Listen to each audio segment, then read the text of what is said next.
We about to dress the culture. Go tell a friend. We about to dress the culture, We about. What it do? It's your boy Big Wall. Back to you with another video. Here to address the culture. First thing I want you to do, hit that subscribe button, smash that like button. It's very, very, very important.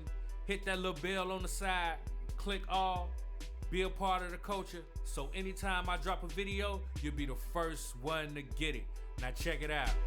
Irv Gotti and Jay-Z relationship go back decades to when they was both coming up in the 90s trying to dominate hip-hop. So when it come to Jay-Z or anything else, Irv Gotti always gonna be the one to keep it all the way 100 with you. So recently, he was being interviewed by Beehive, and the subject of Jay-Z was brought up and how he got to the Billy. This is what he had to say. Why is Jay-Z a billionaire? He's a billionaire because of Rockaware clothing. He's a billionaire because of Tidal. He sold that bitch. He bagged up, what, $200 million from Sprint. He paid $56 for it. He bagged up all of that. Now he still owns 66%. He's free rolling. Douce, you know what I'm saying? His liquor, Ace of Spades. If you want to be a billionaire, you have to start a brand and create a company that is evaluated at something. You see what I'm saying? If you just,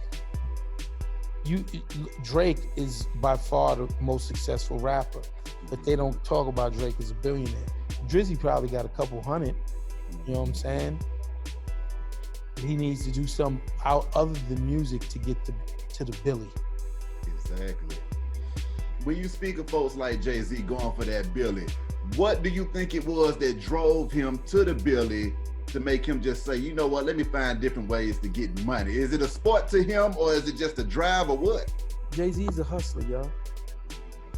Jay-Z sold crack, you know what I'm saying? Like, that's the essence of who he is. The essence of who he is a hustler, a go-getter, one who gets to the money at the highest level.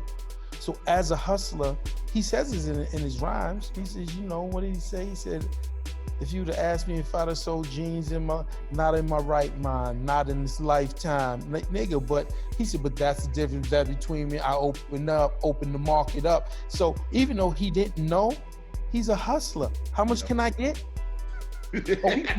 What? We can get that? I'm in. And not only am I in, I'm gonna master it. I'm gonna do it better than all you. They hustlers, man. Diddy's a hustler. Yeah.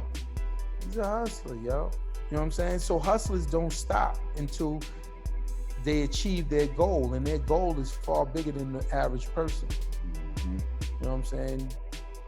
Can you speak to the relationship between the streets, gangsters, music, and the feds all at the same time, man? Because I can only imagine, and then the money on top of it. Well, I always like to say, Beehive, is this.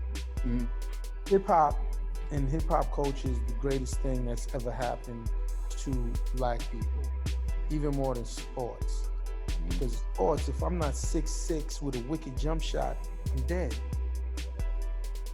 With hip-hop, I could manage a nigga. I could be an engineer. I could be a producer. Like, I ain't gotta be athletic.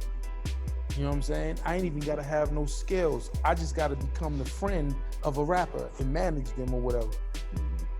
But when you look at hip-hop, right? In the 80s, if you sold drugs and you asked the drug dealer, what's your 5-year goal? Nigga would be like this. What's wrong with you? I'm getting it, nigga. I'm selling drugs. So what happened in the 90s, we had so many Eazy-E's and Death Row and fucking Cash Money, No Limit. And these guys came from the streets and was drug dealers, basically. But now they're worth $100 million because they built a successful company. So what happened in the mindset of a drug dealer is, ask that drug dealer the same question in the 90s. Yo, what's your 5-year goal? He gonna be like, nigga, I'm gonna like 5 million, 10 million, and then I'm gonna motherfucking sign this artist or do this or do something, get a studio. I'm gonna buy a studio. Niggas, it's no longer does black people want to just sell drugs. or at least the smart ones, they're gonna dive into another business. They may start a tech company or fund some tech nigga. They're gonna do something to try and get out of that and become legitimate. Yeah. And I give hip hop culture 1,000,000% credit for showing our people that, and they can see examples of that. Yeah. Well, you let me know. Do you agree with Irv? Do you feel like in order to reach that Billy, you got to diversify a little bit and tap into other markets? Or do you feel like you can just do your music, keep generating them streams, winning them awards, and eventually you will get to that Billy? Hey, like I said, I'm always down for a good conversation, and you can catch me in the comments. This is your boy Big Wall, and this is Address the Culture. And remember, your culture makes you who you are, so make sure they respect it. I'm gonna catch you on the next video. I'm out. We about to dress the culture. Yeah, we about to dress the culture.